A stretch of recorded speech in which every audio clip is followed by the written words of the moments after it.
Salut, je te prends juste 2 minutes avant que tu regardes ma vidéo de résumé du livre La Ville de Max Weber pour t'expliquer ce qu'est pour moi cette vidéo. En fait, j'ai pensé cette vidéo comme la première d'une série de 20 que je vais faire à destination des gens qui veulent passer le concours commun de Sciences Po cette année, notamment pour les aider sur l'épreuve de questions contemporaines. Cette année, les thèmes de l'épreuve, c'est la ville et les radicalités. Et ce que je vais faire, c'est que je vais résumer 10 livres sur chacun des deux sujets, 10 livres sur la ville, 10 livres sur les radicalités. Donc si c'est ton cas, si tu veux passer ce concours, je t'invite vraiment à aller sur mon site Ville et Radicalité, il y a le lien dans la description. Tu y trouveras toutes les infos concernant le contenu de la formation, son prix et sa disponibilité. Sinon, si tu connais quelqu'un qui veut passer ce concours, bien envoie-lui la vidéo. Rien que le fait d'avoir ce résumé du livre de Weber, ça lui servira énormément. Et sinon, juste enjoy. C'est une vidéo qui m'a demandé pas mal de taf. En vrai, Weber, c'est pas l'auteur le plus simple à lire. Il y a beaucoup de choses, c'est très touffu.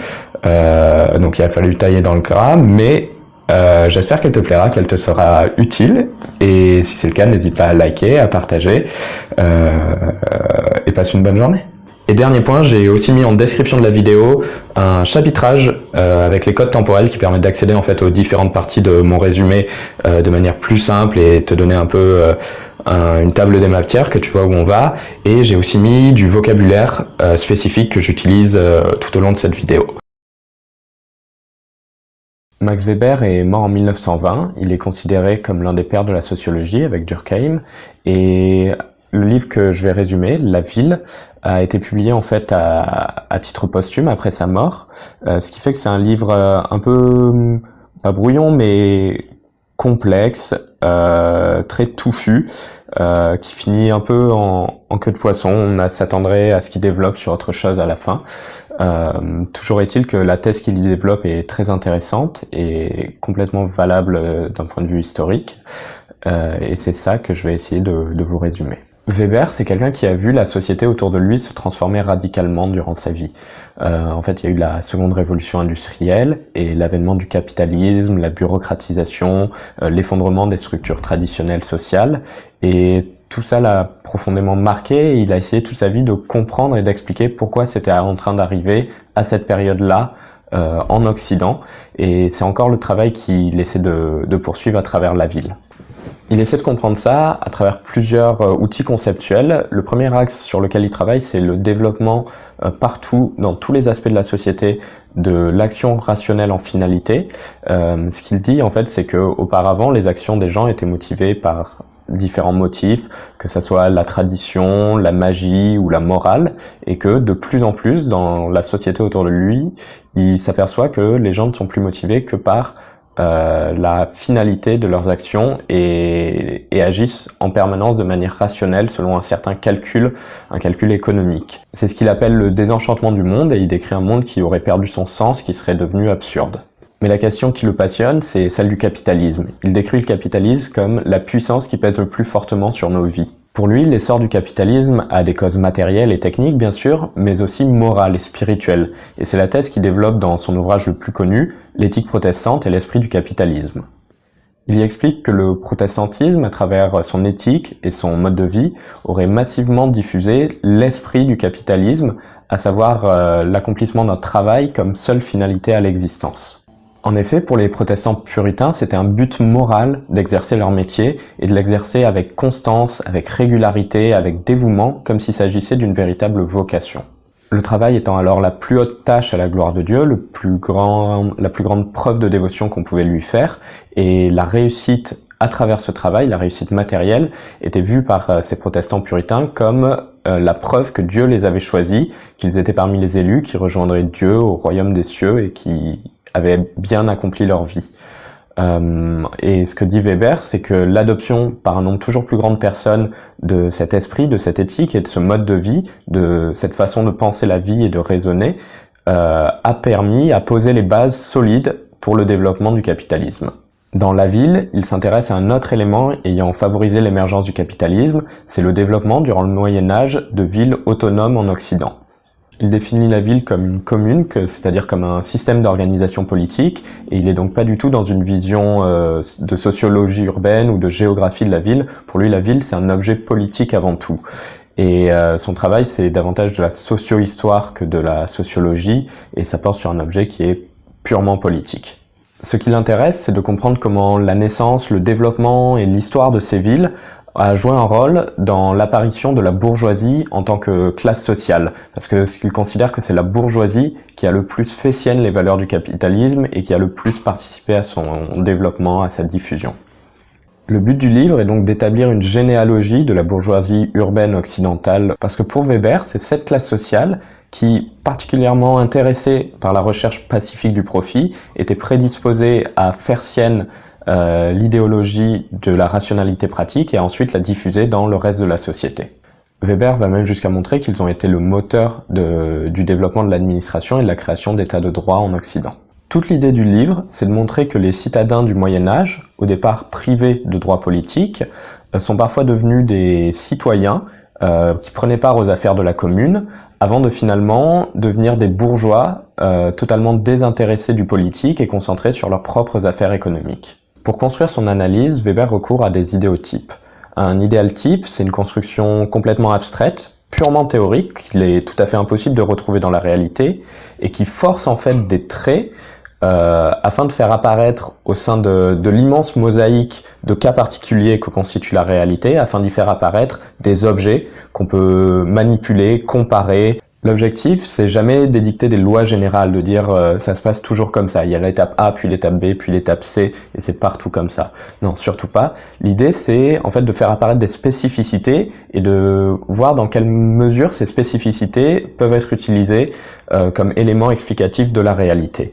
Mais en fait, pour étudier un cas particulier, souvent il faut croiser différents idéotypes et voir dans quelle mesure ils s'articulent et se complètent et de quelle manière ils s'éloignent en fait, la réalité s'éloigne en fait de l'idéal type.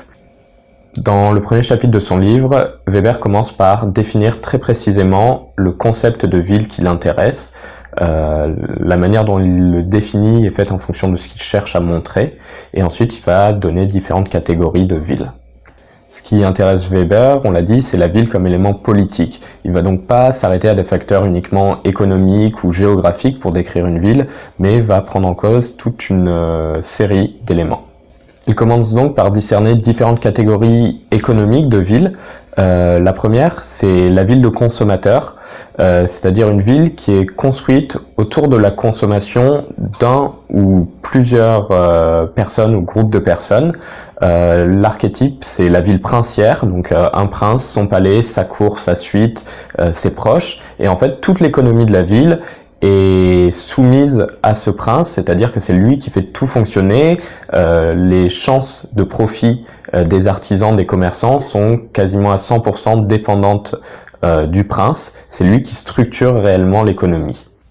Ça existe sous plusieurs formes, donc avec un prince, avec des fonctionnaires aussi. En Asie, on a vu ça, où l'essentiel des consommateurs de la ville étaient les fonctionnaires de l'administration impériale, mais ça peut aussi être des rentiers, un groupe de rentiers, une classe sociale de rentiers qui vient dépenser ses rentes à la ville.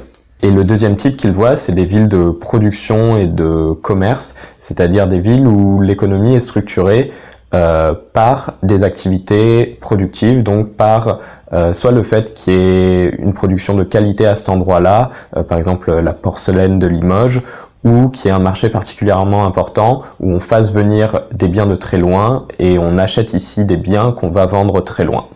Ce qu'il explique, c'est que dans la réalité, et ça sera le cas tout au long du livre, les villes sont en fait un mélange entre ces différents idéaltypes.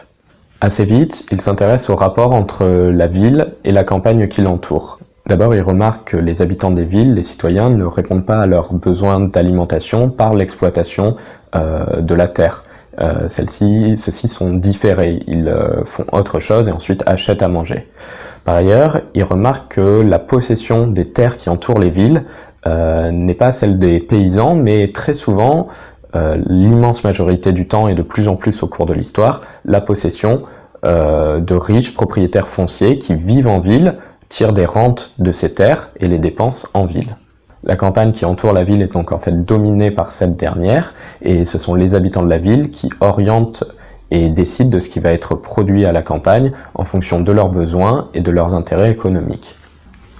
Ce qu'il explique, c'est que les artisans, les commerçants qui vivent en ville ont besoin, afin d'optimiser leurs chances de gain, d'avoir une certaine stabilité, c'est-à-dire d'avoir en permanence à manger, déjà pour pas mourir et pouvoir se consacrer à leurs activités, mais aussi d'avoir des prix des denrées qu'ils achètent, vendent et échangent ou qu'ils utilisent dans leur métier, qui soient stables afin de pouvoir faire des projections dans le futur et en fait avoir une activité économique rationnelle. Afin de se garantir cette stabilité d'approvisionnement et de prix, le plus simple, c'est d'avoir la domination sur la production. Les villes ont donc de plus en plus mis en place une politique économique urbaine qui incluait la régulation à la fois de ce que produisait la campagne environnante, mais aussi des techniques de production utilisées et des calendriers de semences, de récoltes à respecter. Enfin, Weber explique qu'un élément central constitutif d'une ville, c'est son marché. À partir de ce moment-là, Weber fait la distinction entre deux types d'économie et deux types d'évolution pour les villes. En fait, ces villes appartenaient à un seigneur qui pouvait faire deux choix. Soit, choix numéro 1, il choisissait de subvenir à tous ses besoins en interne, c'est-à-dire d'intégrer verticalement toute la production. Donc il possédait des terres, il possédait des serfs qu'il faisait travailler sur ces terres. La production était donc la sienne, il la confiait ensuite à des cuisiniers qui avaient des corvées envers lui et qui lui préparaient à manger. Il subvenait en fait comme ça à tous ses besoins, à tous les besoins de sa cour, de manière complètement autonome, il était indépendant. La deuxième solution, c'est qu'il pouvait recourir au marché. Pour lui, recourir au marché, ça avait différents avantages. Le premier, c'est que ça diversifiait énormément les biens qu'il pouvait consommer, puisque un marché, ça allait attirer des artisans talentueux qui allaient produire des choses qu'ils ne pouvaient pas produire en interne. Ça allait attirer des commerçants qui allaient importer des produits dont il ne disposait pas, qu'il ne pouvait pas faire pousser lui-même. Le deuxième avantage, c'est que le seigneur allait pouvoir taxer ce marché, c'est-à-dire en retirer de l'argent, du cash, ce qui lui permettait de financer d'autres activités. Si bien que très souvent c'est la seconde solution qui l'a emporté et que des villes se sont créées autour de marchés établis, autorisés par le seigneur qui avait son intérêt. Et c'est donc que dans le second cas qu'on aura les villes qui y intéressent Weber. Dans le premier cas, si le seigneur conserve le monopole sur l'économie, il n'y aura pas de développement de la bourgeoisie et on n'en parlera pas dans ce livre. Mais ce que dit Weber, c'est que la ville n'est pas seulement un concept économique, mais aussi un concept politique. Il y voit une commune dotée d'institutions politiques et administratives propres. Et il y dessine là le deuxième élément constitutif à ses yeux d'une ville, c'est la ville comme garnison, comme place forte. La ville est donc une institution qui domine militairement le reste de la région et lui impose son pouvoir par la force si nécessaire. Il explique que cet aspect de château fort, de garnison, a aussi eu son rôle dans la constitution de la bourgeoisie, puisque à un certain stade et dans certains lieux, les bourgeois, c'est-à-dire les citoyens, ceux qui avaient le droit de cité, c'était uniquement les gens qui participaient à l'entretien des remparts, à la garde, qui étaient mobilisables par le seigneur pour la défense de la cité. Il arrivait très souvent que ce soit le même lieu qui ait les deux fonctions, à la fois le rôle de marché et à la fois le rôle de place d'armes, de rassemblement des troupes. Mais avoir un marché et une place forte, ce n'est pas suffisant pour répondre à la définition d'une ville comme l'entend Weber. La ville qui l'intéresse, lui, c'est la commune, et elle doit avoir un marché, des fortifications, un tribunal propre et un droit qui soit au moins partiellement propre. Les habitants doivent constituer un groupement, l'équivalent d'une association ou d'une collectivité, mais en évitant d'occulter le caractère de domination que peut avoir ce groupement. Et enfin, il doit avoir une autonomie et une autocéphalie au moins partielle. Et c'est seulement dans ce cas-là qu'on est face à un ordre de citoyens bourgeois qui a participé au moins indirectement à instaurer l'autorité qui les administre. Il effectue ensuite une rapide comparaison avec des cités d'Asie et de Moyen-Orient pour montrer que la cité dont il parle, la commune, n'a eu lieu dans l'histoire qu'en Occident. On sait aujourd'hui que c'est faux, que ce phénomène n'est pas exclusivement occidental, mais lui, à l'époque, et avec les sources dont il disposait, ne le savait pas. Il dit en gros qu'il y a eu en Asie des implications des citoyens dans la politique, qui avaient des responsabilités dans leur ville, mais qu'ils n'édictaient pas de droit propre, qu'il n'y avait pas de droit propre aux cités. Il dit aussi que quand il y avait des contre-pouvoirs, c'était uniquement sous forme d'action collective, épisodique, rien d'institutionnalisé, et que le pouvoir du seigneur restait complet et sans limite précise. Dans le second chapitre, Weber va présenter la ville occidentale médiévale et notamment va étudier la manière dont cet idéal type s'est manifesté dans la réalité. Il va donc créer des sous-catégories et les étudier. Weber commence par expliquer que la ville, c'est le lieu de coexistence d'une multitude de groupes sociaux très différents, que ça soit des castes, des tribus, des familles, des lignages, des ordres, des classes sociales, que ça soit des hommes libres ou des esclaves. Tout ce monde vit ensemble dans la ville. Et en plus de ça, quand il y a des ordres sociaux qui existent déjà dans le reste du territoire, à la campagne, ceux-ci se trouvent modifiés en fait quand ils sont transposés à la ville. Donc vraiment à la ville, tout est mélangé, tout est changé. Un des points sur lesquels il insiste, c'est le fait que les esclaves ou les serfs ont la possibilité de racheter leur liberté en travaillant à la ville. Parce que autant en travaillant sur les terres du seigneur, ils amasseront en fait jamais assez d'argent pour racheter leur propre liberté, autant en étant artisans à la ville et en exerçant une activité de production rationnelle et durable, ils peuvent réunir assez d'argent pour se racheter. Et cette possibilité, en fait, c'est devenu une institution, ça a été légalisé, c'est le fait que l'air de la ville rend libre. C'était une phrase très répétée au Moyen-Âge, c'était limite un concept juridique, et en fait, c'était l'idée qu'une fois qu'un serf était resté suffisamment longtemps en ville, généralement pas très longtemps, quelques mois, son seigneur ne pouvait plus l'obliger à revenir travailler pour lui sur ses terres. En fait, c'est une mesure que les bourgeois, les artisans, les commerçants avaient intérêt à mettre en place. D'abord parce que ça leur permettait d'attirer plus de monde dans leur ville. En fait, les gens, quand il y avait un serf qui venait et qu'il était certain qu'il ne redeviendrait pas l'esclave d'un seigneur, il était vachement content, il venait plutôt dans cette ville et ça permettait en fait aux ceux qui étaient déjà installés d'augmenter la taille de leur marché et donc d'augmenter en fait leurs chances de gain. Les citoyens urbains ont donc réussi à un moment à arracher ce nouveau droit au seigneur. On l'a dit, la ville avait son propre droit. Du coup, c'était une loi qui ne s'appliquait que sur le territoire de la ville, mais qui existait. Et ça constituait en fait une véritable brèche dans le droit seigneurial, le droit féodal, quelque chose de véritablement révolutionnaire à l'époque. Cependant, même si cette règle est restée le principe général, elle n'a pas toujours été appliquée partout avec la même intensité. En fait, les seigneurs ont, comme qui dirait, plus ou moins passé des accords avec les villes pour que les villes s'engagent à ne pas accueillir leurs esclaves, leurs serfs. Et les villes, en fait, une fois qu'elles avaient acquis une certaine taille, leur problème c'était plus tant d'attirer du monde que d'arriver à donner à manger à tout le monde, à gérer leur approvisionnement. Et donc elles étaient plutôt ok pour empêcher les paysans de s'enfuir de chez leur maître et de venir travailler à la ville, et plutôt les laisser travailler à leur ville, à l'approvisionnement en nourriture des artisans, des commerçants qui étaient déjà installés. Ensuite, Weber essaie d'expliquer le phénomène de fraternisation qu'il y a eu dans les villes au Moyen-Âge, c'est-à-dire comment c'est possible que tous ces gens qui venaient d'horizons différentes et qui se retrouvaient sans se connaître dans la ville abandonnent leur division, leur différence pour au final ne former qu'une seule classe sociale de citoyens. C'est ce qu'il va tenter d'expliquer.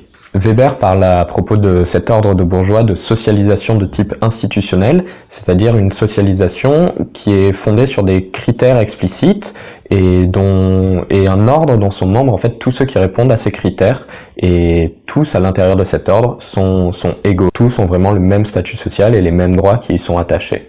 Un des facteurs explicatifs que donne Weber, c'est la chrétienté.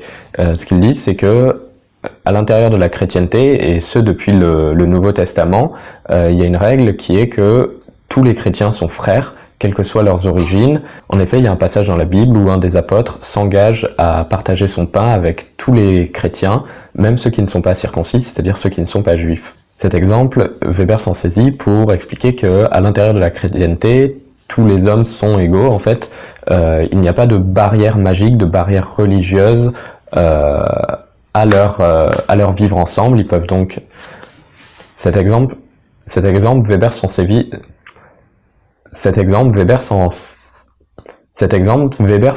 pour expliquer qu'à l'intérieur de la chrétienté, il n'y a pas de différence majeure entre les hommes, tous sont égaux, ils sont d'ailleurs tous égaux devant Dieu, et ils peuvent tous manger ensemble, tous se marier ensemble, il n'y a pas de division magique, de division de caste, ils appartiennent tous au même groupe. Et il compare là à l'Antiquité, notamment à Rome, où en fait la structure de la cité avait simplement retransposé les divisions entre les tribus, entre les familles, et les avait institutionnalisées à l'intérieur de cet nouvel espace qu'est Rome. Au contraire, au Moyen-Âge, lorsqu'un individu rejoint la communauté des bourgeois, il le fait en tant qu'individu propre et non pas en tant que membre d'un lignage ou d'une tribu. Weber présente ensuite le processus à l'origine de la création d'une commune médiévale.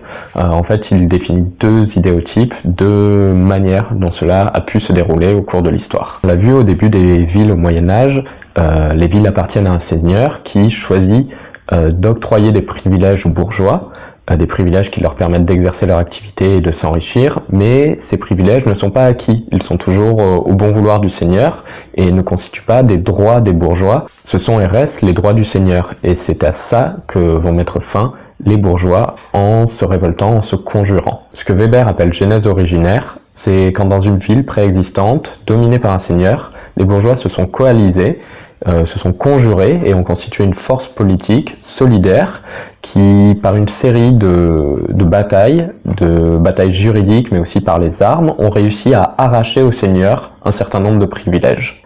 Le deuxième type de genèse décrit par Weber, c'est les genèses dérivées. En fait, les privilèges des bourgeois sont dérivés du pouvoir du prince, ils n'ont pas été pris par la force. Ça a souvent été le cas lors de fondation de nouvelles villes, où le seigneur, afin d'attirer des bourgeois, des entrepreneurs, des artisans pour son marché, signe avec eux une charte à la fondation de la ville. Il leur donne en fait par contrat l'autonomie et l'autocéphalie et tous les privilèges dont ils ont besoin pour exercer leur activité.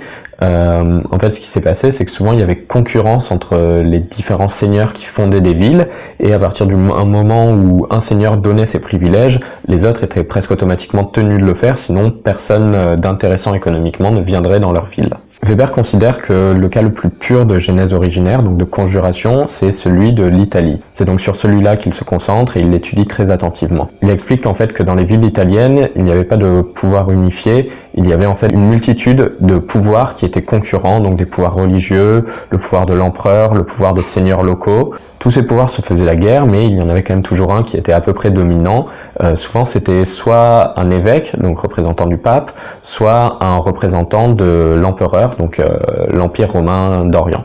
Mais les bourgeois ont pu, à certains moments, sur des points bien particuliers, s'allier avec certains pouvoirs, la noblesse par exemple, pour renverser le pouvoir suprême qui pouvait être l'évêque, le seigneur en place, et obtenir à ce moment-là leurs privilèges. Cette union des bourgeois, qui étaient à l'époque des propriétaires fonciers urbains, elle avait pour but bien sûr d'assurer leur protection, leur défense, mais aussi d'obtenir certaines modifications du droit, notamment d'obtenir une justice qui soit à la fois pacifique et rationnelle, et d'éviter en fait tous les modes non rationnels de preuve, comme par exemple le duel. Ils ont aussi obtenu des autorités légitimes un certain nombre de monopoles économiques, comme par exemple le fait de réserver certaines formes d'enrichissement, certains types d'investissement aux seuls membres jurés de leur groupe, de leur ordre, comme par exemple la comanda, le fait d'investir de l'argent dans l'affrètement de bateaux qui partaient faire du commerce en mer.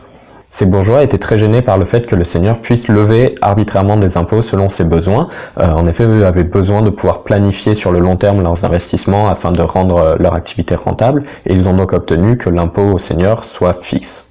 Enfin, un des buts de ces conjurations était de réunir en commun les fonds suffisants à la création d'une force armée qu'ils utilisaient pour élargir l'espace de domination de leur commune.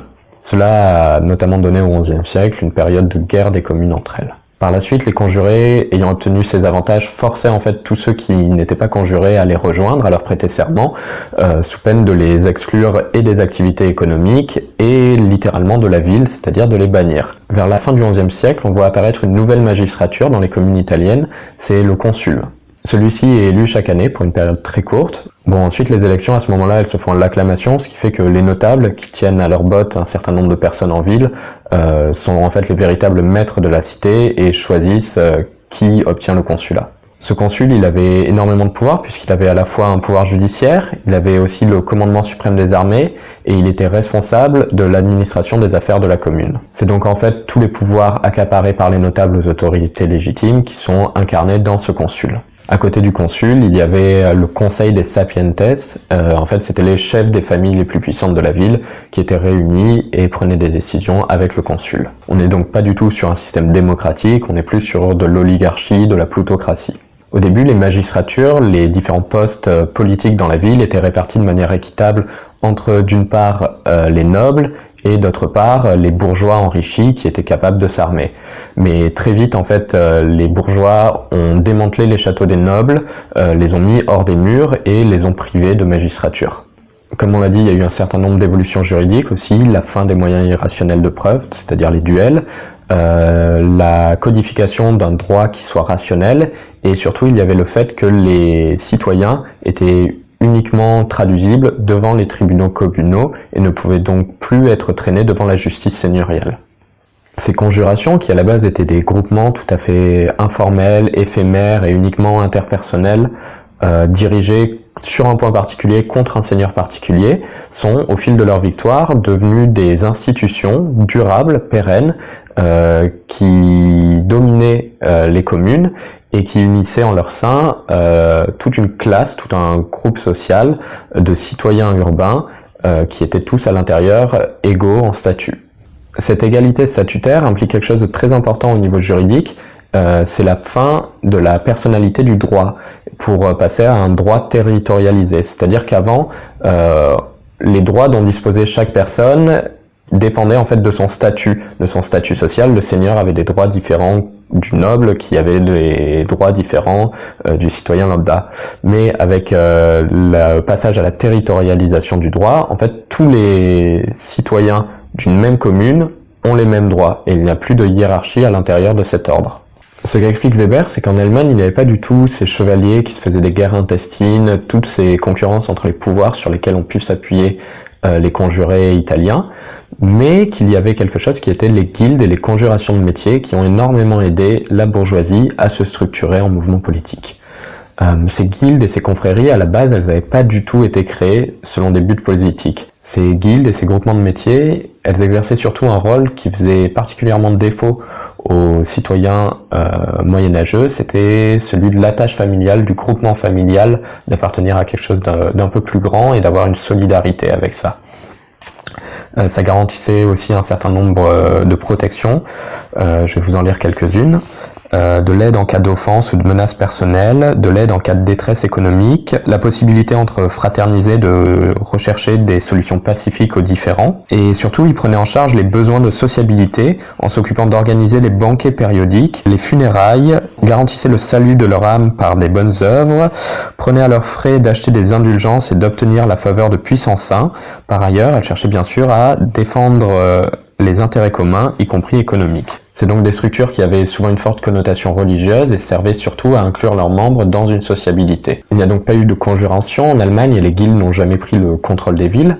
En revanche, elles ont été très utiles puisqu'elles ont habitué les bourgeois, les artisans, les commerçants à penser leurs intérêts en commun et surtout elles ont créé de la sociabilité entre eux, de l'interconnaissance et les ont poussés à cumuler différentes fonctions et en fait à concentrer des pouvoirs entre les mains de leurs membres éminents. Par exemple, les grands bourgeois, réunis en corporation de commerçants, faisaient un espèce de racket sur les petits artisans et les petits commerçants, en les forçant à prêter serment d'obéissance et surtout en leur soutirant un impôt. Et c'est grâce à cette domination sur le corps social que les grands bourgeois pouvaient peser sur le destin politique de la cité et siéger aux côtés des patriciens. Il y avait donc dans les villes allemandes deux autorités, le seigneur et les bourgeois, avec leurs magistrats concurrents. Il y avait d'un côté le représentant du seigneur et de l'autre le bourgmestre qui était représentant des bourgeois. Et si au début le représentant du seigneur l'emportait, petit à petit les bourgeois ont pris en puissance et le bourgmestre est devenu l'autorité absolue dans la plupart des villes. À la fin de ce chapitre, Weber essaie d'expliquer pourquoi la naissance de la bourgeoisie a eu lieu dans l'Occident au Moyen-Âge. Il avait déjà évoqué la chrétienté et donc l'absence de barrières magiques entre les différents citoyens, quelle que soit leur origine. Là, il avance en plus la question de l'auto-équipement militaire. Ce qu'il dit, c'est qu'en fait, au Moyen-Âge, les armes appartenaient en propre aux soldats qui les maniaient. C'était leur propre équipement qu'ils se payaient et ils étaient donc quelque part indépendants du seigneur, puisque ne dépendant pas de lui pour faire la guerre. Ce qui fait que quand bien même le seigneur était le plus puissant que n'importe lequel de ses vassaux, si l'ensemble des vassaux s'unissaient, ils étaient à eux tous plus puissants que leur seigneur. Et le fait est que les soldats se retournaient parfois contre leurs seigneurs, notamment sur des questions monétaires, sur notamment le fait d'être payés en argent, en monnaie sonnante et trébuchante. Et dans ces cas-là, ils s'unissaient et forçaient la main au seigneur et obtenaient ce qu'ils désiraient. Weber fait le lien avec ces conjurations et explique que celles-ci réunissaient en fait tous les citoyens capables de s'armer suffisamment riches pour être efficaces militairement, et c'est donc leur union, à eux tous, qui était suffisante pour forcer la main au seigneur. Il dit que c'est un cas particulier de l'Occident, que cela n'existait pas en Asie, où le seigneur, certes, devait négocier avec les corporations, car celles-ci avaient un poids économique, mais elles n'étaient en aucun cas capables de s'armer et de se défendre militairement contre le seigneur. En effet, au Moyen-Âge, chaque grand propriétaire, chaque patricien avait sa troupe de soldats qui lui appartenait en propre et lui obéissait. Il pouvait donc les mobiliser, en même temps que ceux des autres patriciens, contre le seigneur et remporter des victoires militaires. Après les périodes des conjurations, s'est suivi, la plupart du temps, une période de domination des patriciens. Les révolutions bourgeoises et les conjurations ont réussi à arracher au seigneur un certain nombre de droits, de privilèges et à mettre en place un certain nombre de magistratures. Or, ces magistratures étaient toujours occupées par les mêmes personnes issues des mêmes lignages patriciens. C'est quelque chose qui s'est fait assez naturellement puisque c'était les seuls qui étaient suffisamment riches pour pouvoir ne pas travailler à leur activité économique et à la place travailler à l'activité politique, à la gestion des affaires de la cité. Par ailleurs, c'était aussi les seuls qui avaient les moyens de financer des groupes armés, ce qui aide pas mal dans la volonté de prise du pouvoir. En plus, à l'époque, l'élection des magistrats ne se faisait pas comme aujourd'hui par vote à bulletin fermé, mais par acclamation, ce qui fait qu'ils avaient suffisamment d'influence, suffisamment de personnes dépendantes économiquement d'eux, ils pouvaient très facilement être élus.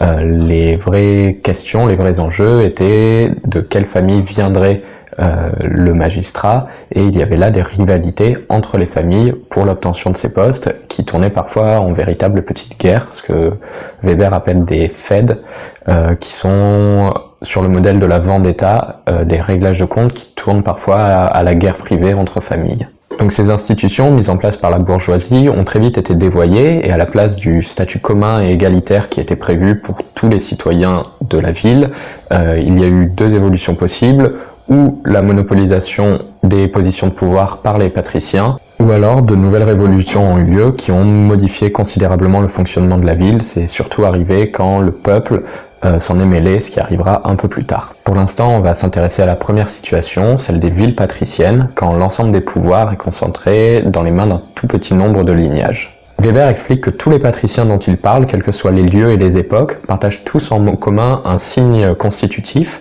c'est le fait que leur position sociale de pouvoir repose sur leur propriété foncière et sur des revenus qui ne sont pas issus d'une activité productive propre. Ce critère objectif, matériel, est souvent accompagné d'un critère subjectif, celui de leur style de vie. Très souvent, les patriciens ont développé un style de vie chevaleresque, de gentilhomme, qui les distingue du reste de la population et notamment de la bourgeoisie enrichie. Weber s'attache ensuite à décrire 4 cas typiques de villes patriciennes au Moyen-Âge. La première, c'est Venise. Ensuite, il s'intéresse à toutes les autres villes d'Italie, puis au cas particulier des villes anglaises, avant de terminer sur les villes patriciennes du nord de l'Europe. Nous, on va commencer par Venise. Venise a un statut très particulier, c'est un cas extrême de ville patricienne où absolument tous les pouvoirs étaient concentrés dans les mains des lignages patriciens sans aucun compromis. Cela s'explique historiquement. Venise était en fait membre de l'Empire byzantin et la structure de l'armée byzantine établissait des tribuns qui étaient les chefs des troupes recrutées localement dans chaque province. À Venise, le statut de tribun est peu à peu devenu héréditaire et a été concentré dans les mains de quelques familles, les lignages tribuniciens. Et petit à petit, ces familles ont pris le contrôle total de la ville en dépassant à la fois le conseil de la commune, mais aussi les représentants de l'empereur.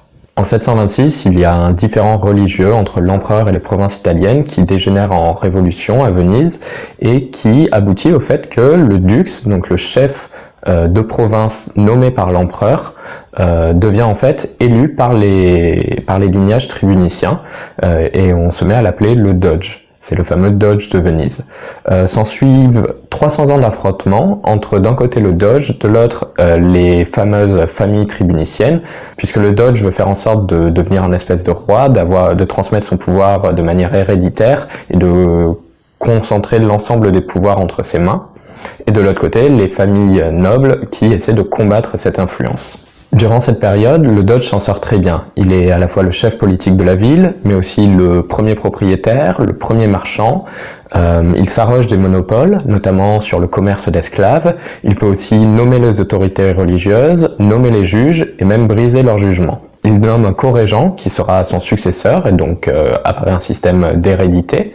Et le trésor public aussi, dans certains cas, n'est pas séparé du sien. On a vu des cas où le Doge faisait hériter à son co-régent à la fois toute sa fortune personnelle et toute la fortune statutaire du Doge. Cependant, en 1032, le Doge essaie de lever un nouvel impôt et cet impôt unit en fait tout le reste de la noblesse qui n'était pas complètement terrassée contre lui. Celle-ci est victorieuse et va petit à petit vider tout le poste de Doge de sa substance, de son pouvoir. Il devient donc un fonctionnaire à la fois nommé, rétribué et contrôlé par les patriciens et il est enfermé dans un carcan, un cérémonial qui en fait le premier parmi ses pairs.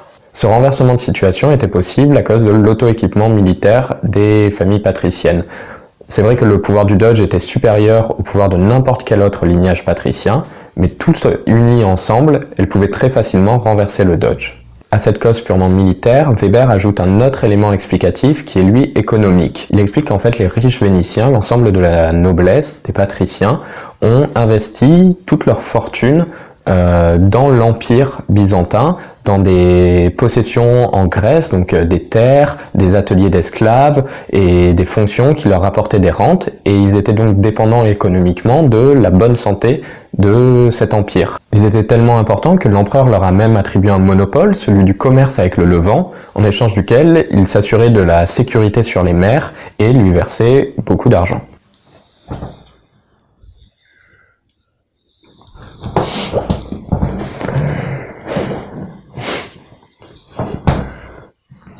Pour protéger ses investissements, l'État vénitien a dû faire énormément de dépenses militaires et a dû s'endetter. Pour protéger ses investissements, l'État vénitien a dû faire énormément de dépenses et énormément s'endetter. Cela n'était possible que grâce à l'apport financier de ces lignages patriciens qui étaient de très grands commerçants et avaient donc le cash nécessaire pour couvrir toutes ces dettes. Ce qui fait qu'ils sont devenus un élément vital du bon fonctionnement de l'économie et de l'État vénitien et étaient donc en position de force pour prendre le pouvoir. D'ailleurs, à partir de 1143, quand la commune de Venise a été fondée et que cette noblesse citadine de marchands a bien pris le pouvoir, ils ont totalement exclu le reste de la noblesse qui résidait à la campagne des instances de gouvernement. Ils ont très vite réformé l'ensemble de l'État phénicien en créant un grand conseil chargé de décider des lois et un petit conseil chargé de l'administration et de l'application de ces lois. Ils ont mis l'Assemblée générale des propriétaires hors du jeu politique, ils se sont mis à élire le Doge en tout petit comité. Ils ont même créé ce qu'on a appelé le livre d'or, c'est-à-dire une liste des quelques familles dont les membres avaient le droit d'être magistrats, c'est-à-dire de participer à la gestion politique de la cité. Personne n'ayant la puissance économique ou militaire nécessaire pour contester la domination de ces familles patriciennes, elles sont restées au pouvoir et ont fondé une espèce de tyrannie étatico-patrimoniale. Ce pouvoir, elles l'ont exercé sur une très large zone géographique. Venise avait des colonies, des comptoirs partout. Et cela était possible parce que l'ensemble de ces familles restaient unies, soudées, pas tant parce qu'elles s'aimaient bien, mais parce qu'elles avaient tout intérêt à le faire en tant que classe. Et donc elles se surveillaient de manière très très forte les unes les autres, afin d'être sûr qu'aucune d'entre elles n'essaie de doubler les autres. Chaque membre du groupe avait intérêt à collaborer avec les autres, car ça leur garantissait à tous un immense monopole de revenus qui était garanti par leur puissance collective. Afin d'éviter qu'une des familles double les autres, ils ont mis en place un État très divisé, très fractionné, avec des charges séparées, des aires de pouvoir concurrentes, afin que nul ne puisse obtenir le pouvoir suprême. Ça passe notamment par la séparation et la mise en concurrence des pouvoirs entre eux, avec différents services administratifs, différents collèges aux compétences judiciaires rivales, mais aussi la séparation stricte des pouvoirs des différents magistrats. Chaque magistrat agissait dans une sphère de pouvoir distincte. Il y avait le pouvoir judiciaire, le pouvoir militaire et le pouvoir de finance qui étaient aux mains d'agents différents. Les mandats étaient courts et contrôlés, et il existait un tribunal d'inquisition politique, appelé le Conseil des 10, qui était dirigé uniquement vers les nobles et qui servait à contrôler les délits politiques. Par ailleurs, Weber remarque deux caractéristiques, c'est que Venise utilisait des armées de mercenaires, ce n'étaient pas les troupes propres aux familles, mais des troupes qu'elle rémunérait collectivement au nom de l'État vénitien, et surtout la création d'un corps de fonctionnaires laïcs qui étaient là pour gérer les colonies au départ et qui petit à petit se sont mis à administrer l'État, avec un certain nombre de limites bien sûr. Il n'était pas tout puissant puisque la toute-puissance était aux mains de ces quelques lignées tribuniciennes. Dans le reste de l'Italie, les lignages patriciens ne se sont pas du tout unis entre eux comme à Venise. Au contraire, ils étaient dans une espèce de guerre permanente où dans chaque ville, il y avait des lignages rivaux qui étaient parfois alliés, parfois ennemis, les alliances changeaient, et quand une coalition, une famille arrivait à prendre le pouvoir, elle excluait de la ville l'autre famille, prenait tous ses biens, disait que l'autre famille ne pouvait plus du tout accéder aux charges de magistrature et prenait en fait l'ensemble du pouvoir, tout ce qu'il y avait à prendre, jusqu'à ce que l'autre famille, grâce à une nouvelle alliance, revienne et réussisse à reprendre le pouvoir en ville et chasse à son tour l'autre famille en lui saisissant ses biens, en la bannissant de la cité, etc. Ce qui a créé une situation très forte d'instabilité politique et de guerre permanente. Il y avait aussi des conflits entre les villes qui étaient concurrentes entre elles et essayaient de se piquer du territoire, conflits redoublés par un système d'alliance entre les villes avec deux parties, les Guelfes d'un côté, les Gibelins de l'autre, et dans chaque ville il y avait en fait des familles qui étaient affiliées à l'une ou l'autre des deux factions et qui s'alliaient entre elles, se portaient assistance afin de prendre le contrôle des villes. Le problème, c'est que les bourgeois, qui finançaient toutes ces luttes entre les nobles, parce que c'était eux qui avaient l'argent, et eux qui avaient l'intérêt à ce que leurs alliés prennent le pouvoir, ont un intérêt pour l'exercice rationnel et stable de la justice. Ils ne veulent pas que les lois changent tous les 6 mois quand il y a une nouvelle prise de pouvoir. Eux, ce qu'ils veulent, c'est pouvoir faire des calculs à long terme.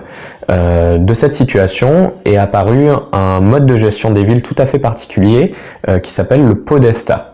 Le podestat, c'était un fonctionnaire de haut rang, très souvent noble, formé au droit à l'université et qui était itinérant en fait. Il était là, élu dans une ville pour un mandat très court, 1 an, et ensuite il changeait de ville et il allait occuper le même poste mais dans une autre ville. L'idée était que de cette manière il n'était pas pris dans le maillage des affrontements entre les nobles et pouvait rendre la justice de manière impartiale. Il a très vite remplacé le consul qui était élu par les nobles et en qui personne n'avait confiance puisqu'il était forcément partial. Le podestat, c'est donc un fonctionnaire de haut rang, souvent issu de la noblesse, formé au droit à l'université, et qui venait en fait d'une ville voisine pour exercer la magistrature suprême dans une nouvelle ville. Il avait un mandat très bref, d'1 année, puis il partait exercer la même fonction dans une autre ville. Il venait avec toute son équipe de fonctionnaires pour garantir la sûreté et l'ordre public, et surtout la paix à l'intérieur de la ville. Il avait donc, sous contrôle du conseil, le pouvoir judiciaire suprême et le contrôle des armées. Weber explique qu'il y a eu 2 conséquences majeures à ce fonctionnement, cette administration des cités par les podestats. Le premier, c'est la formation d'une partie de la noblesse à l'administration rationnelle, telle qu'elle était voulue par les bourgeois. Et le deuxième, c'est une codification et une harmonisation du droit entre les différentes cités. En effet, comme le podestat changeait tous les ans de cité, il ne voulait pas que le droit change tous les ans, ou que les citoyens ne voulaient pas que à chaque nouveau podestat vienne un nouveau droit. Donc les différentes cités qui recouraient à ce système de podestat et qui voyaient circuler les mêmes podestats se sont retrouvées au final avec le même droit. Un droit rationnel, facilement applicable, quelle que soit la ville dans laquelle était le podestat.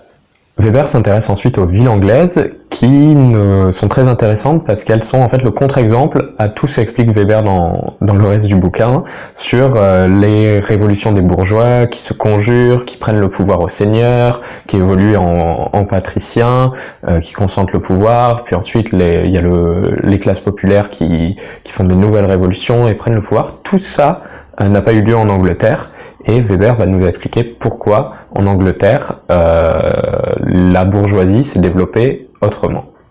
Les villes anglaises ne sont pas du tout des puissances militaires, ni des puissances de domination sur la campagne environnante. Ce sont quasi exclusivement des puissances économiques, en fait des collectivités d'orientation économique. Comme je l'ai dit, en Angleterre, il n'y a pas eu de conjuration des bourgeois et d'usurpation du pouvoir politique aux seigneurs. Il n'y a pas eu non plus d'évolution d'un droit propre aux villes. Le pouvoir juridique, le pouvoir d'édicter des lois reste aux mains du roi et de ses tribunaux.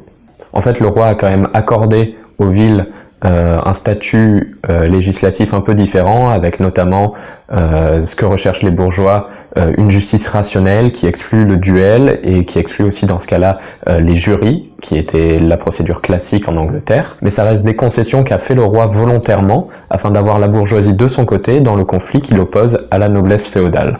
Mais le point central en ce qui concerne les villes anglaises, là où s'est construit leur autonomie, c'est sur la question de l'administration fiscale. En fait, les bourgeois ont de plus en plus réussi à convaincre le roi de leur confier le fermage des impôts, c'est-à-dire que c'était eux qui récoltaient les impôts qui étaient dus au roi et en échange, ils en versaient une somme fixe au roi en permanence chaque année. Et c'est comme ça que ça fonctionnait. En fait, les bourgeois versaient de l'argent au roi et le roi leur faisait des cadeaux. Ils ont notamment obtenu le droit. Et c'est comme ça que ça fonctionnait en fait. Les bourgeois versaient de l'argent au roi et le roi leur faisait des concessions. Par exemple, ils ont obtenu le droit d'élire leur propre shérif. L'union des bourgeois ne s'est pas faite autour de conjurations dirigées contre un seigneur, mais de manière pacifique au sein de guildes privées qui avaient comme caractéristique d'obtenir du roi le droit d'affermage des impôts, et à partir de là, elles ont dérivé un certain nombre de droits et un certain pouvoir politique sur la ville, notamment le droit de cité, c'est-à-dire le droit de dire qui était citoyen, qui ne l'était pas, et elles avaient donc de fait, mais pas de droit, le pouvoir politique en ville. Cette question de l'impôt est devenue si importante que c'est en fait elle qui a conditionné l'appartenance à l'ordre des bourgeois. N'étaient bourgeois que ceux qui appartenaient à ces guildes privées et payaient leur impôt au roi. Les villes en Angleterre, c'est donc pas des entités politiques ni territoriales. Au final, c'est juste un groupement de personnes réunies dans des corporations et qui disposent de droits spéciaux que leur confère ce statut. C'est des droits qui concernent l'impôt, mais aussi le droit de commerce, le droit d'être artisan. Tout cela est conditionné au fait d'appartenir à ces guildes, à ces corporations. Donc du fait de cette royauté et de son influence sur le territoire qui ne pouvait être remise en question, les luttes politiques ne se faisaient pas localement, où les bourgeois se coalisaient contre un seigneur pour obtenir des droits politiques, elles se faisaient au Parlement. Là, l'ensemble des bourgeois de toutes les villes du royaume agissaient ensemble, collectivement, pour défendre leurs intérêts. Et c'est seulement là, au sein du Parlement, que collectivement, les bourgeois ont pu obtenir ce qui, on l'a vu, intéresse tant les bourgeois, la fin des impôts arbitraires et le passage à un impôt fixe. Ce n'est donc pas par des luttes locales, mais par des luttes collectives, à l'échelle du royaume, dirigées contre l'administration royale, mais dans le sein du Parlement, que les bourgeois ont pu obtenir collectivement les avantages qu'ils ont obtenus ailleurs, à savoir des chances de gain, des monopoles et la protection de leurs privilèges, notamment contre les classes plus défavorisées. Les bourgeois n'avaient pas de puissance militaire propre, ils n'en avaient pas besoin, et de toute façon, ça n'aurait pas été suffisant contre la puissance militaire du roi, qui était bien trop forte. En revanche, ils avaient une telle puissance économique qu'ils étaient indispensables au bon fonctionnement de ce royaume féodal. Weber termine cette série d'études de cas avec le cas des villes patriciennes d'Europe du Nord, c'est-à-dire principalement d'Allemagne. Ici, les lignages patriciens ont bien réussi à prendre le contrôle des villes, souvent grâce à leur implication dans les corporations de métiers. Les patriciens ont pu garder le pouvoir et l'exercer tant que leurs intérêts ne divergeaient pas trop de ceux de la petite bourgeoisie, mais à partir du moment où leurs intérêts économiques de grands propriétaires et gros commerçants étaient trop différents de ceux des petits artisans et des petits commerçants, ces derniers sont entrés en révolution et se sont mis à participer au pouvoir politique et à l'exercice de la domination. Toujours pour faire ressortir les spécificités de son objet d'étude, la ville moyenâgeuse, Weber va étudier ce coup-ci les cités patriciennes antiques. Pour nous présenter les premiers stades des cités grecques, Weber se base sur les travaux d'Homère, donc sur l'Iliade et l'Odyssée. Il y voit une royauté patrimoniale basée sur les corvées, autosuffisante. Le souverain, le roi, est le premier parmi ses pairs, c'est un noble parmi les nobles. La royauté est considérée comme une charge, comme un honneur qui est fait à celui qui l'exerce et non comme sa propriété. L'armée est constituée de chevaliers, nobles, et pas de soldats à pied. Le roi est épaulé dans ses fonctions par un conseil des anciens, tous issus des lignées de notables. Le roi est très proche de ses sujets, de ses compagnons d'armes, il combat avec eux, il monte le camp avec eux, il laboure la terre lui aussi. C'est le roi d'une seule cité, non pas d'un empire. En bref, les relations au sein de ces cités sont de type patriarcal et l'économie est une économie de subsistance. Le style de vie est un des éléments centraux de la vie, c'est l'agon. L'agon, c'est ce qui caractérise le style de vie de la noblesse. C'est à la fois un entraînement militaire qu'ils suivent depuis très jeunes et qui les exerce au maniement des armes, mais aussi c'est un code de l'honneur qu'ils se doivent de respecter. Weber suppose que, à partir de ces cités antiques, il y a eu, comme au Moyen-Âge, une prise de pouvoir des patriciens et il va nous expliquer comment ça s'est déroulé. La fondation d'une cité, d'une police, dans le récit grec, même si celui-ci est fictif, c'est plusieurs tribus de guerriers qui fraternisent et fondent ensemble un château fort dans lequel ils vont habiter et qui va se développer en cité. Donc c'est avant tout une communauté de guerriers. Cependant, même s'ils fraternisent, s'ils rendent hommage aux dieux ensemble, mangent ensemble, il reste un culte qui les sépare, c'est celui des ancêtres. Chaque tribu a son propre culte des ancêtres, qui ne peut être exercé que par un membre de la tribu. Ce qui fait que les tribus ont beau être unifiées dans la cité, elles sont malgré tout divisées. Ces divisions traditionnelles, qui remontent en fait aux tribus originaires qui ont fondé la cité, on les retrouve dans le mode d'administration de la cité et dans la division du pouvoir politique qui existe à l'intérieur. Entre le citoyen et la cité, il y a plusieurs niveaux de division, plusieurs niveaux d'appartenance. Donc il y a le corps des citoyens, puis ensuite il y a les filets, qui sont l'équivalent des tribus transposées dans la ville, et ensuite il y a les fratries. Les fratries, c'est en fait des groupes de familles à l'intérieur d'une tribu qui sont très proches et qui sont censés avoir des origines communes. Mais surtout, ça représente dans la ville des groupes de citoyens qui vont s'entraîner militairement ensemble depuis leur plus jeune âge et prendre leur repas ensemble. Et ensuite, dernière division, il y a la famille qui a son culte des ancêtres propres. Weber explique que ces divisions, qui sont d'ordre traditionnel, d'ordre familial, ont été retranscrites dans la fondation et le développement des villes. En fait, les filets, les fratries se sont mis à correspondre à des divisions géographiques de l'espace urbain. Ces divisions géographiques impliquaient une division des postes de magistrats disponibles pour chaque filet, une organisation de l'armée qui prenait en compte ses appartenances et une redistribution des butins qui se faisait en fonction de l'appartenance à tel ou tel groupement géographique. Donc seuls les membres de ces lignages nobles avaient accès aux magistratures et même pouvaient devenir prêtres et donc commercer avec les dieux, ce qui était très important à l'époque. En effet, les temples étaient tous sous domination des cités et ça l'a été de plus en plus au fil de l'histoire, à tel point qu'à la fin, à Athènes, les postes de prêtres étaient en fait vendus aux enchères par la cité. Selon les villes, ce système était plus ou moins fermé, mais souvent, de nouveaux nobles pouvaient arriver en ville et s'intégrer au fonctionnement politique de la cité.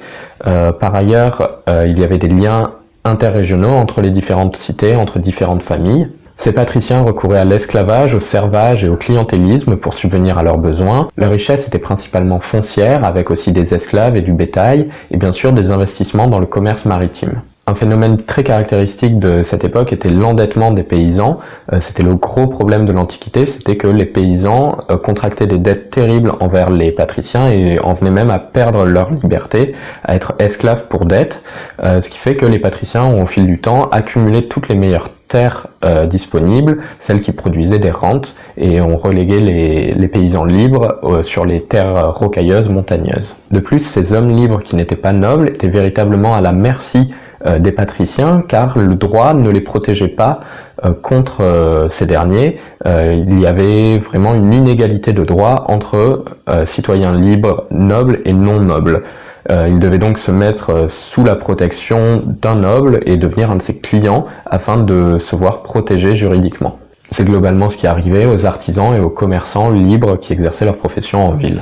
Weber nous fait donc une brève comparaison entre la ville patricienne du Moyen-Âge et la ville patricienne antique. Le premier point, c'est que la ville patricienne antique était avant tout une communauté de guerriers qui s'étaient installés ensemble. On avait donc des cités très militarisées où la richesse reposait sur la puissance guerrière. Par ailleurs, les conditions géopolitiques étaient très différentes. Dans l'Antiquité, il n'y avait pas de superstructure étatique, il n'y avait rien au-dessus des cités, il y avait seulement à côté des barbares et des paysans.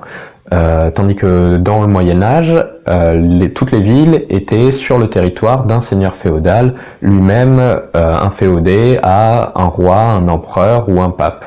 Mais Weber note aussi des similitudes entre les villes patriciennes du Moyen-Âge et de l'Antiquité. D'abord, le remplacement du Conseil des Anciens par un Conseil des chefs de famille patriciennes, mais surtout il y avait, comme dans l'Italie du Moyen-Âge, des feudes entre les différentes familles de nobles.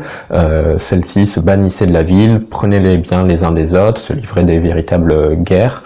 Et il y avait aussi des guerres entre les cités. Un autre point commun, c'est que les territoires à l'extérieur des cités, la campagne, n'avaient aucun droit politique, ils étaient sous la domination des cités. Et dans l'Antiquité, certaines villes soumettaient même d'autres villes, d'autres villages, en faisant des cités clientes qui devaient leur verser un tribut. À partir de ces différents exemples, de ces comparaisons, Weber essayait de dégager une caractéristique du patriarcat. On l'a dit, c'était des rentiers, mais surtout, ils avaient un style de vie bien particulier, un style de vie chevaleresque, et c'est vraiment ce style de vie qui caractérise l'appartenance au patriarcat et pas tant l'appartenance familiale. En fait, quand il y a eu dans les villes conjuration et création de communes, il y a eu deux évolutions pour la noblesse. Soit la bourgeoisie montante se confondait avec la noblesse, achetait des châteaux et adoptait son style de vie, les deux devenaient donc en fait une seule et même entité. Soit, deuxième solution, moins fréquente, les chevaliers urbains abandonnaient leur style de vie chevaleresque et se consacraient uniquement au commerce, à l'économie. Malgré leur style de vie, ils sont prêts à un certain nombre de concessions pour maintenir leur pouvoir politique. Par exemple, en Angleterre, où le pouvoir politique était détenu par les guildes et les corporations de métiers, la noblesse s'est petit à petit intégrée dans ces guildes, à noyauter ces corporations. Même le roi Édouard III faisait partie de la corporation des drapiers.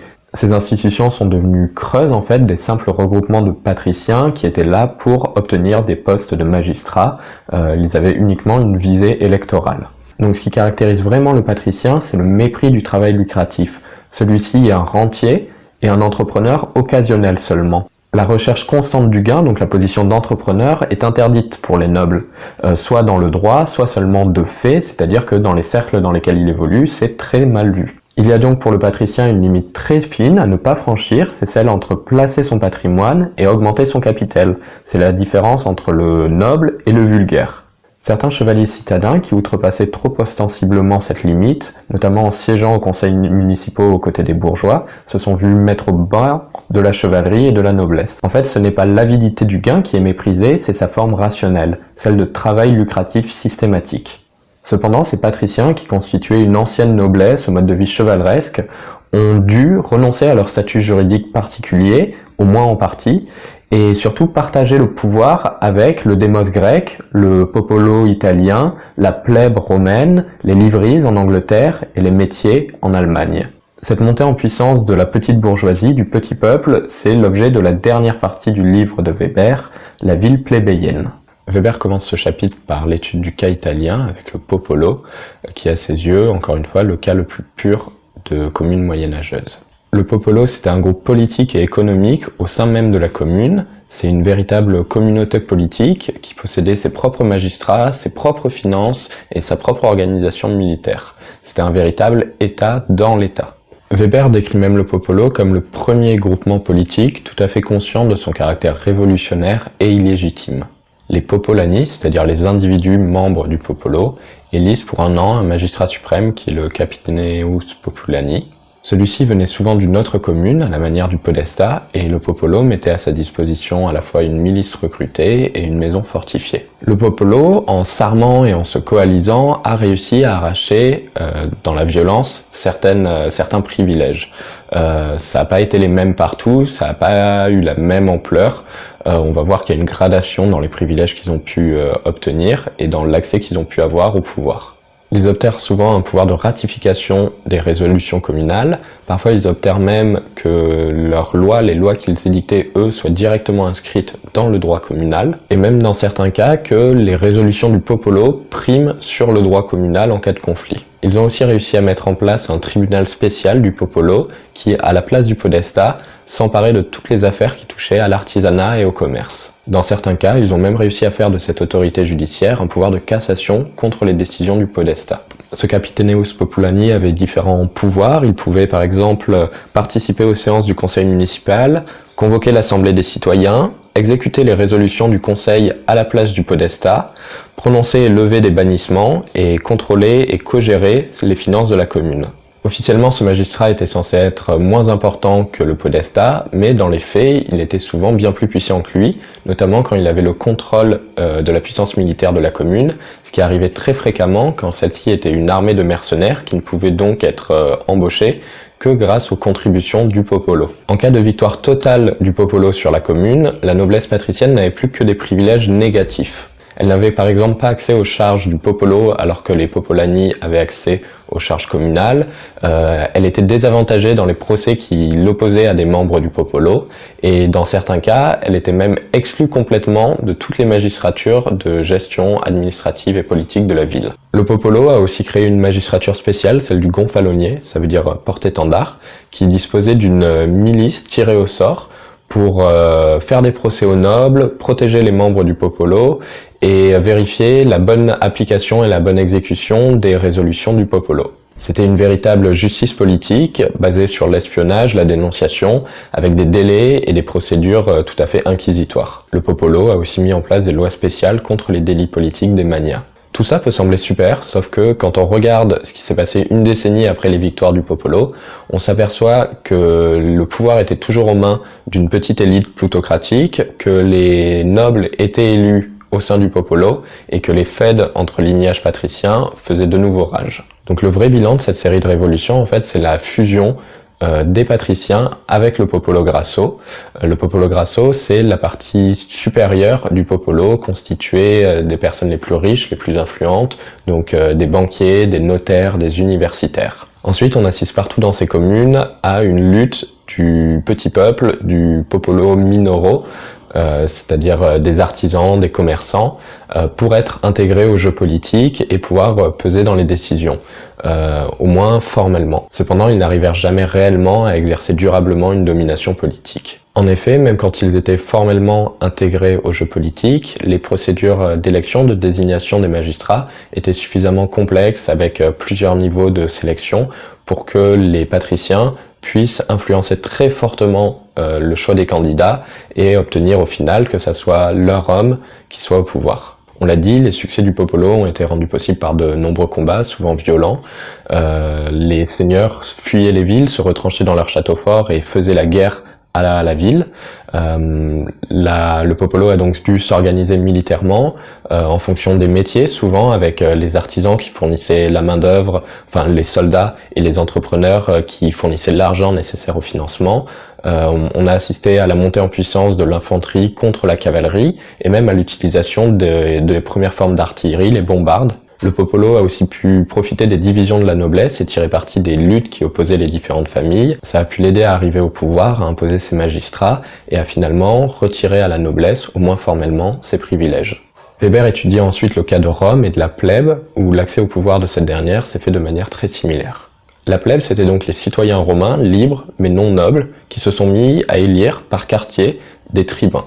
Et ce qui unissait la plèbe, c'est la même promesse qu'ils avaient faite de réprimer quiconque s'opposerait au tribun dans son travail de prise en charge des intérêts de la plèbe. Les tribuns étaient donc inviolables et quiconque levait la main sur eux était offert aux dieux infernaux, c'est-à-dire qu'il était hors la loi et pouvait être tué sans autre forme de procès et sans que son meurtrier ne soit poursuivi. Il avait un pouvoir très particulier qui était celui de faire lyncher sans procès ni sentence quiconque s'opposait à lui dans l'exercice de ses fonctions. La plèbe se saisissait de cet homme et le précipitait du haut de la roche tarpéienne. Tous les pouvoirs qu'ont pu formellement récolter les tribuns se sont développés à partir d'un droit qu'ils s'étaient arrogé, celui d'intervenir dans les procès pour protéger les plébéiens. C'était un droit d'intercession qui lui permettait notamment d'empêcher leur exécution et qui s'est peu à peu transformé en un pouvoir de cassation suprême. En revanche, le pouvoir des tribuns était limité à la ville de Rome, c'est-à-dire qu'en campagne militaire, le pouvoir du général en chef était absolu. Grâce à l'action des tribuns, la plèbe a pu faire de nombreuses conquêtes politiques. D'abord le droit de provocatio, c'est-à-dire de faire appel devant l'assemblée du peuple. Ensuite la limitation des droits du créancier sur son débiteur, qui avait le droit de l'emprisonner, de le réduire en esclavage ou même de le mettre à mort. L'exercice de la justice les jours de marché, dans l'intérêt de la population rurale. L'égal accès aux magistratures et au Sénat. Et finalement le plébiscite, c'est-à-dire le fait que les décisions de la plèbe entrent dans le droit sans validation du Sénat. Une fois ces acquis obtenus, le tribun perdit en fait son rôle dans la lutte des ordres et devint une magistrature assez commune, intégrée au fonctionnement de la République, que même la noblesse pouvait briguer. Cependant, dans des périodes de révolte, Cependant, dans des périodes de révolte populaire, des réformateurs apparaissaient qui utilisaient les pouvoirs du tribun pour améliorer les conditions de vie des classes populaires. Weber présente ensuite le cas de la ville de Sparte, qui était très particulier.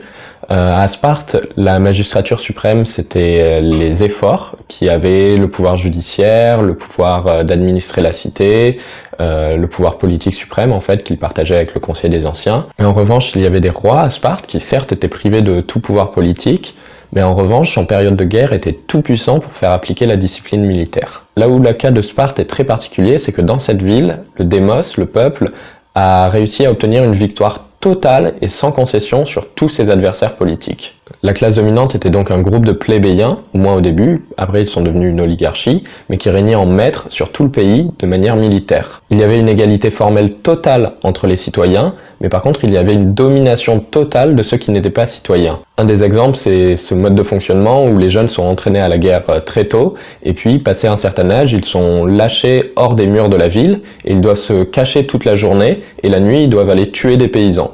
Ça s'appelle la crypteia. Les citoyens spartiates ont donc très vite éliminé complètement les styles de vie distinctifs de la noblesse, et ont tous adopté un style de vie uniforme, celui du militaire.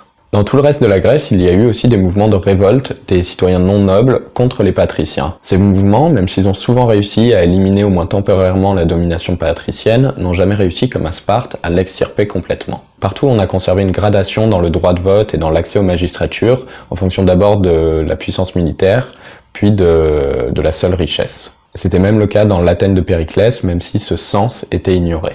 Le problème en fait, c'est que même quand les non-nobles obtiennent les mêmes droits politiques que les patriciens, ils sont de fait indisponibles pour l'exercice des magistratures, parce que pour pouvoir faire ça, il faut ne pas avoir de problème d'argent, ne pas vivre de son travail, ce que seuls arrivent à faire les patriciens au mode de vie chevaleresque. Les artisans et les petits commerçants se trouvent donc exclus de fait de l'exercice du pouvoir politique. Pour se pallier à ça, un certain nombre de mesures ont été prises dans les cités grecques. D'abord l'abaissement du cens, il était même complètement ignoré à Athènes, mais surtout la mise en place d'indemnités journalières attribuées aux citoyens, aux magistrats quand ils prenaient part à la politique de la cité. Weber explique que cette victoire des non-nobles a eu un certain nombre de conséquences politiques sur l'organisation de la cité et la manière dont celle-ci était pensée. Ça a pris le sens d'une plus grande institutionnalisation et d'une plus grande rationalisation du fonctionnement de la cité. Alors qu'elle était considérée comme une fraternisation de groupes militaires et lignagés, elle a pris un sens de groupement politique, d'institution. Le droit aussi s'est fait plus institutionnel et plus rationnellement édicté. On a éliminé tous les aspects charismatiques qu'il pouvait avoir dans l'exercice du droit pour l'exercer de manière rationnelle. Le droit en est venu à être considéré comme une création artificielle et non pas quelque chose de naturel ou de sacré, si bien qu'à Athènes, on demandait chaque année aux citoyens s'ils souhaitaient changer des lois existantes ou les conserver dans l'État. Le deuxième aspect, c'est la modification profonde de l'administration. En fait, les charges qui auparavant étaient exercées par les nobles se sont mis à être exercées par des citoyens élus ou tirés au sort, qui étaient là pour des mandats très brefs et non renouvelables. En fait, l'idée, c'était qu'un maximum de personnes puissent participer. Ça a empêché la formation d'une administration de fonctionnaires. Et dans ce type de démocratie, le véritable chef politique, notamment à Athènes, c'était le démagogue. Son pouvoir, bien que très effectif, il avait notamment la direction des armées, ne reposait en fait sur aucune loi ni aucun poste qu'il occupait. C'était uniquement basé sur son influence personnelle et surtout sur la confiance qu'avait en lui le démos. Weber explique ensuite que ces périodes de prise du pouvoir du peuple, de la plèbe, du démos, ont ensuite très souvent été suivies par des périodes de tyrannie. Alors que chez les Grecs, ces périodes de tyrannie étaient seulement temporaires, elles étaient souvent dues à une défaite militaire qui aboutissait à concentrer les pouvoirs dans les mains d'une seule personne, souvent un noble, qui s'appuyait à la fois sur une partie de la noblesse, à la fois sur les classes populaires pour remettre un peu d'ordre dans tout ça et gérer les situations de crise. Et au bout d'un moment, elle était renversée et on avait un retour à la démocratie. C'était des périodes temporaires uniquement en cas de crise. En revanche, au Moyen-Âge, ces tyrannies se sont institutionnalisées, sont devenues légitimes, surtout en Italie avec la période des signoria. La genèse est assez simple, une famille de nobles s'oppose à ses pairs, s'appuie sur le popolo, prend le pouvoir et ensuite administre la cité. Souvent ça s'est fait progressivement, le capitaine du popolo étant élu pour des mandats de plus en plus lents, puis des mandats à vie, puis des mandats héréditaires. En parallèle de quoi, il y avait une concentration des pouvoirs dans les mains de ce même magistrat que Weber explique par l'habitude qu'avaient les seigneurs italiens de se faire la guerre tout le temps et qui les conduisait à vouloir des hommes de pouvoir très forts disposant de tous les pouvoirs. Ça aboutit à une magistrature héréditaire qui possédait tous les pouvoirs à tel point que la ville était son dominium, c'est-à-dire sa propriété privée qu'il pouvait gérer de la manière dont il l'entendait légalement. Il pouvait édicter les lois, attribuer les charges, rendre la justice. Weber donne un facteur d'explication parce qu'au fil du temps, ce seigneurie crée une cour, un groupe de gens économiquement dépendants de lui et qui avaient intérêt à la perpétuation de son pouvoir. De plus, Weber explique que les bourgeois avaient d'un côté un intérêt très prononcé pour la paix, qui était bonne pour leurs affaires, et de l'autre, un goût de moins en moins fort pour le politique, et une tendance à se concentrer de plus en plus sur leurs affaires purement économiques. Or le prince, le signoret, était capable de satisfaire ces deux besoins. D'abord, il apportait la paix en mettant fin aux guerres entre les lignages patriciens, et d'autre part, il mettait en place une politique économique favorable aux artisans et aux petits bourgeois.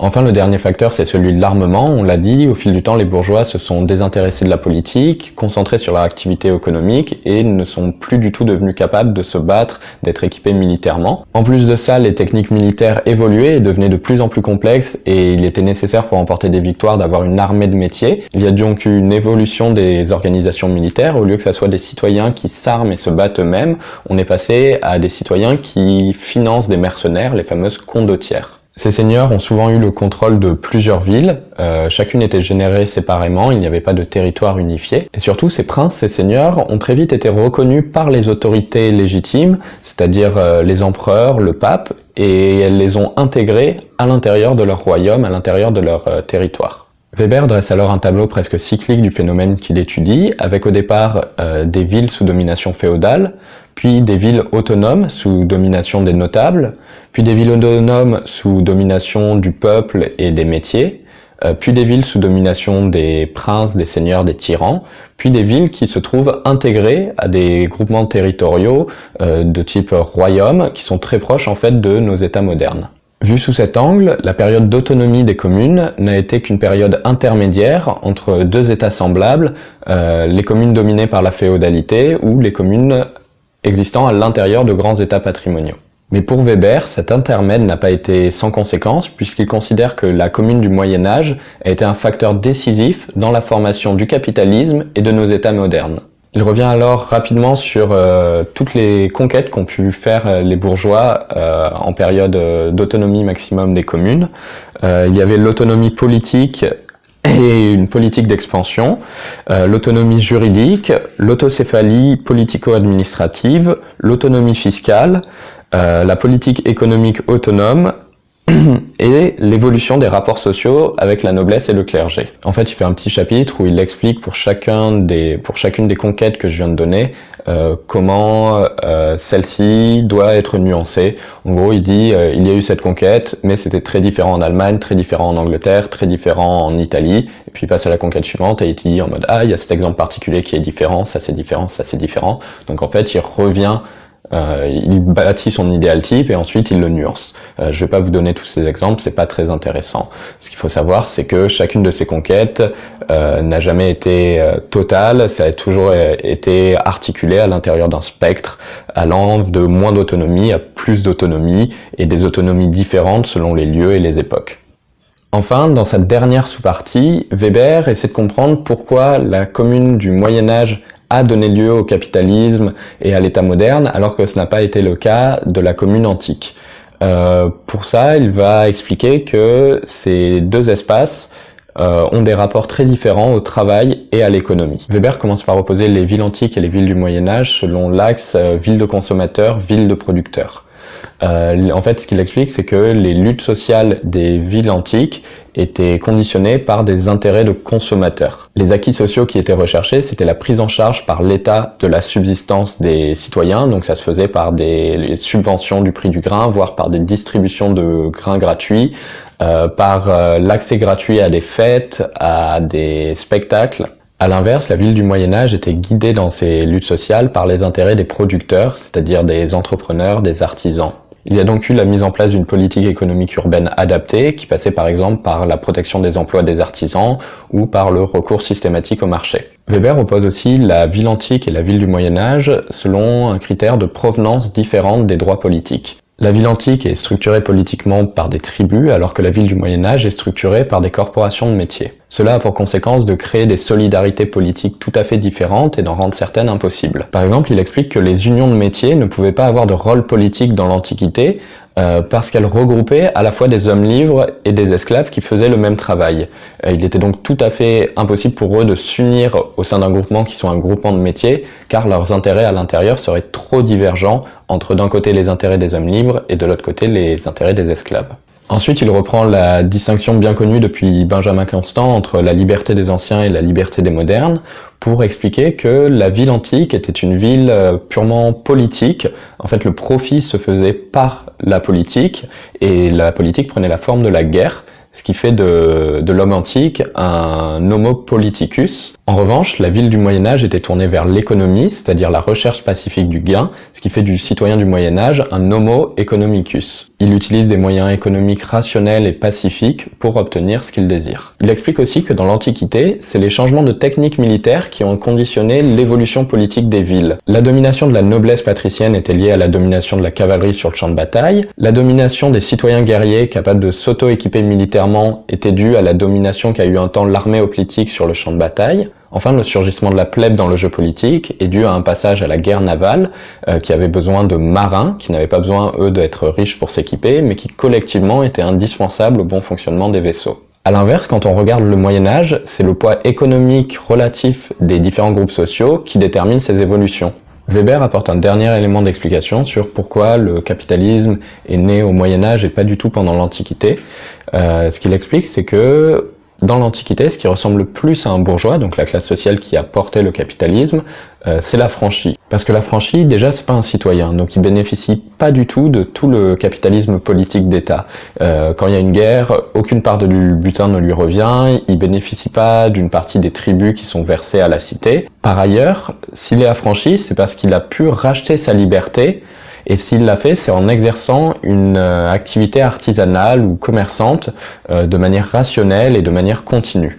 Il ressemble donc énormément au bourgeois puisqu'il a à la fois un intérêt pour la paix et à la fois un goût pour le travail lucratif, pacifique, mené rationnellement. Cependant, comme il n'est pas citoyen, il n'y a pas de pouvoir politique et c'est pas sa vision ni ses intérêts qui l'ont emporté dans l'Antiquité. L'édition que j'ai de La ville de Weber, aux éditions La Découverte, traduite par Aurélien Berland, termine par une postface de Yves Saint-Omer, un historien, qui analyse le livre et effectue une petite critique du travail de Weber, critique que je vais vous rendre également. Yves Saint-Omer explique que ce travail est daté, Weber ne disposait pas des mêmes sources dont on dispose aujourd'hui et fait preuve d'un certain ethnocentrisme, notamment dans ses comparaisons. Lorsque Weber compare les cités occidentales aux cités asiatiques, Yves Saint-Omer explique que Weber décrit en fait les cités asiatiques uniquement par ce qu'elles n'ont pas, ce qui leur manque par rapport à la cité occidentale. C'est la preuve d'un certain ethnocentrisme. Par ailleurs, les sources dont dispose Weber sont des sources occidentales, donc c'est des récits de voyage, des analyses d'écrivains occidentaux, qui là encore vont tendre à l'exotisme et à rendre un peu difforme, à modifier la réalité. Saint-Omer explique aussi que Weber a complètement occulté l'aspect d'échange qu'il y a pu avoir dans la création du capitalisme, le fait que sa création aurait été impossible sans les échanges qu'a eu l'Occident avec les pays orientaux, avec les pays asiatiques. Il prend notamment l'exemple des concours de la fonction publique qui sont une importation en Occident d'une technique d'administration asiatique, d'une technique d'administration chinoise. Il explique aussi qu'aujourd'hui l'histoire met davantage l'accent sur les échanges entre différentes entités politiques, géographiques et historiques que plutôt que les décrire comme le faisait Weber, comme évoluant en vase clos et étant autonomes les unes des autres. Enfin, il insiste sur le fait que la domination de l'Occident, la domination des villes occidentales, des cités dont parle Weber, n'aurait pas pu être possible sans une domination sur justement des périphéries, c'est-à-dire des colonies, des territoires en Afrique notamment qui ont été exploités pour leurs ressources. Il explique que la domination des centres ne peut pas être possible sans des échanges inégaux avec les périphéries qui sont basés sur la violence. Donc les villes occidentales n'avaient pas seulement une domination sur les territoires autour, mais aussi sur d'autres territoires à travers le monde qu'elles exploitaient, à travers la colonisation, l'esclavage et surtout la division du travail à l'échelle internationale. Il explique aussi que des avancées récentes de la science historique montrent que la cité-État telle que la décrit Weber n'est pas une spécificité occidentale. Il y a un chercheur qui s'appelle Hansen qui a trouvé 37 groupes de cités-États, un peu comme celle que décrit Weber à travers l'histoire, et seulement la moitié sont occidentales, toutes les autres sont situées hors de l'Occident. Ensuite, il dénote une petite incohérence dans le raisonnement de Weber, un petit point problématique, c'est que Weber considère que là où la commune s'est réalisée le plus purement dans son modèle bourgeois, c'est en Italie, et on constate que le capitalisme n'est pas du tout né en Italie, mais en Angleterre ou en Allemagne. Enfin, il met en lumière l'absence dans le travail de Weber des concepts d'espace public ou d'opinion publique, et il déplore très fortement qu'il n'y ait nulle part mention de toutes les techniques délibératives qui ont été mises à cette époque au Moyen-Âge en Occident, qui ont été mises en place afin de prendre des décisions collectivement. Il remarque même que c'est sûrement cet espace public, en dehors de l'État, qui a permis aux villes occidentales de résister mieux à un certain nombre de crises politiques et à survivre au changement des pouvoirs. En conclusion, il dit que les analyses de Weber sont malgré tout très intéressantes, qu'il est desservi par le fait d'avoir écrit ça il y a un siècle, mais que ses intuitions sont très bonnes, et il explique que sa thèse centrale, le fait que la bourgeoisie née dans les communes occidentales ait été l'un des moteurs du capitalisme, est toujours valable.